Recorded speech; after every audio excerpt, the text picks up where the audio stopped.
All right, let's dive in. Today we're tackling Animal Farm by George Orwell. Oh, a classic. It is. And it's often seen as this allegory for the Russian Revolution. Right, right. And we've got a lot to unpack from the story itself to Orwell's preface for the Ukrainian edition. That's where it gets really interesting. It does. It's like peering right into Orwell's mind. Definitely. So before we get to the farm itself, let's talk about Orwell. Okay, so what's important to grasp about Animal Farm Mm. is that satire isn't just about humor. Yeah, there's more to it. It uses wit and exaggeration to criticize society, right? Right. Pointing out flaws and hypocrisy. Like a funhouse mirror reflecting the world's problems. Exactly. And Animal Farm uses these talking animals to show the dangers of totalitarianism. Where the state controls everything. Right. Often through pretty oppressive means.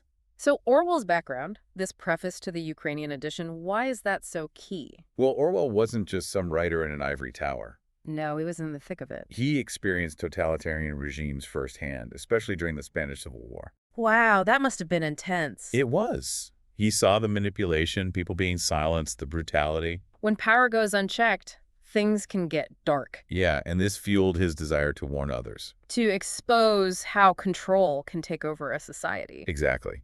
He was worried about how the Soviet Union twisted socialist ideals. They were oppressing their own people. Right. Orwell believed in free speech, critical thinking, things the Soviets hated. So we have this disillusioned Orwell, deeply concerned about freedom. Yeah. How does this play out in the story of Animal Farm? Okay, picture this. Manor Farm. Okay. It's run by Mr. Jones, a farmer who cares more about booze than his animals. Sounds like a recipe for disaster. It is. He neglects them, even uses violence, The animals are ready for change. and that change comes in the form of Old Major, this wise pig. The one with the big speech. Yeah, he talks about the evils of human rule. And this dream of an animal-run society. Exactly, a world where animals are in charge. This is his Beasts of England speech, right? Yes. It's so powerful you can almost feel the animals yearning for freedom. Hoping for something better. Orwell's brilliant at capturing that raw emotion. But Old Major dies shortly after, right? He does, but his vision lives on. Two pigs, Snowball and Napoleon, take up the cause. They become the leaders. Precisely. They develop Old Major's ideas into animalism. They teach the other animals, get them ready. And then something unexpected happens. Ugh. Jones, totally drunk, forgets to feed the animals. Oh no, that's not good. It's the last straw. The animals revolt. They finally snap. They break into the food stores, drive Jones off, claim their freedom. Wow, what a moment. It's chaotic, exciting, full of promise. They get rid of the chains, the whips, everything. Everything that represents their oppression. It's total liberation. But can they really run the farm? That's the question, right? It is. They're ecstatic at first. Understandable. They work hard, driven by their shared goal. They even create the 7 commandments of animalism. The rules of their new world. And the most important one, I think I know this one. all animals are equal. It seems like things should be smooth sailing from there. Well, you know how stories go. Yeah, there's always a catch. There are already cracks showing. We see tension between Snowball and Napoleon. Those two don't see eye to eye, huh? Not exactly. Snowball is all about progress. Yeah. He has this idea for a windmill. To modernize the farm. Exactly. He thinks it'll mean a 3-day work week. Sounds amazing. But Napoleon disagrees. He says they need to focus on food, on survival. Two very different approaches. And there's this feeling that Napoleon wants control more than anything. He's not in it for the good of everyone? And remember those puppies he's been training? Oh yeah, those puppies. Well, during a meeting where Snowball seems to have everyone on board with the windmill, Napoleon unleashes them. Now they're fully grown dogs. Fiercely loyal to Napoleon, they chase Snowball off the farm. No more Snowball. And no more debate. Napoleon is in charge. That's a turning point for sure. Yeah, things get darker from here. We'll have to see how it all unfolds in the next part of our deep dive. It's crazy, right?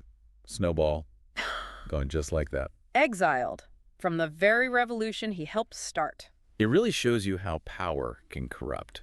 Even with good intentions. And Napoleon, now he's the only leader. What does he do?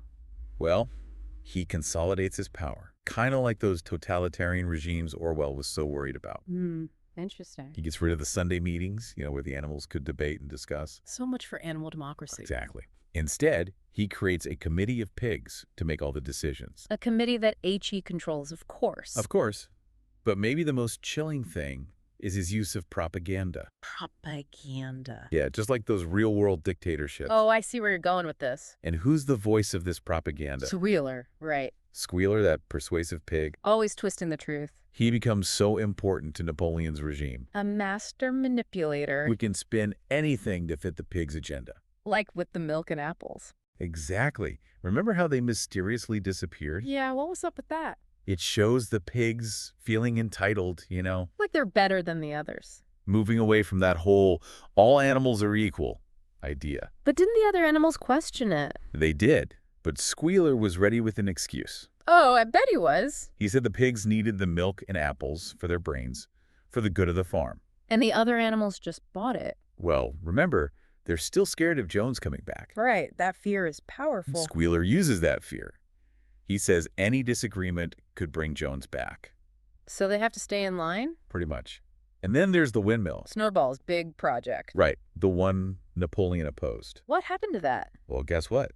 Napoleon decides to build it. He changed his mind. He claims it was his idea all along. Wow, that's bold. And he blames Snowball for the delays, calls him a traitor. He's rewriting history. Classic propaganda move. And the animals believe it. They do. It shows how propaganda can twist the truth. It's scary how effective it can be. But Napoleon doesn't just use words, he uses fear, too. Fear? Yeah, things get a lot darker. Oh no, what happens? Animals are accused of working with Snowball, plotting against Napoleon. But are they really? Most of the time, no. It's paranoia, a way to get rid of rivals. And then Then come the forced confessions, the public executions. That's awful. It's a reminder of how brutal power can be. And remember, Orwell wrote this after World War II. When the horrors of Stalin's purges were fresh in everyone's mind. So it's not just a story, it's a reflection of reality. Exactly.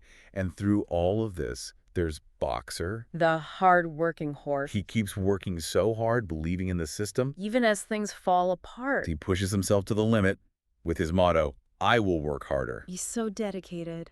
But it leads to his downfall. What do you mean? Boxer collapses from exhaustion. He's completely broken. Years of hard labor took their toll. But instead of letting him rest, the pigs, They don't take care of him. they sell him to the knacker. That Basically, they send him to his death. It's terrible. After all he did for them. It shows how little the pigs care about the other animals. But the other animals don't know that, right? Right. Squealer covers it up. What does he say? He says Boxer died peacefully in a hospital, loyal to Napoleon until the end. A comforting lie. And the other animals believe it. They're desperate for something good. It's heartbreaking. And what do pigs do with the money from Boxer's sale? I don't think I want to know. They buy themselves more whiskey. Of course they do. It perfectly shows how corrupt they've become. They've abandoned everything they stood for. It's clear that Animal Farm is heading for a bad end. A betrayal of the revolution's goals. And it gets even worse in the last part. How much worse can it get? You'll see. The pigs become just like their oppressors. I can't believe it, you know. They started out wanting equality for all animals. It's hard to fathom how far they've fallen. Right. And in these last chapters, the pigs totally drop the act. Yeah, they give up on animalism altogether. They start walking on two legs. Literally embracing human ways. And carrying whips. Can you believe it? The very things they destroyed. It's like they're making fun of the revolution. Spitting on Old Major's vision. And their clothes. Human clothes, like they're not even animals anymore. And all those vices they were against. Gone. Whiskey, comfy beds, trading with the humans. Everything they swore they wouldn't do. They completely reversed course. In the 7 Commandments. Twisted.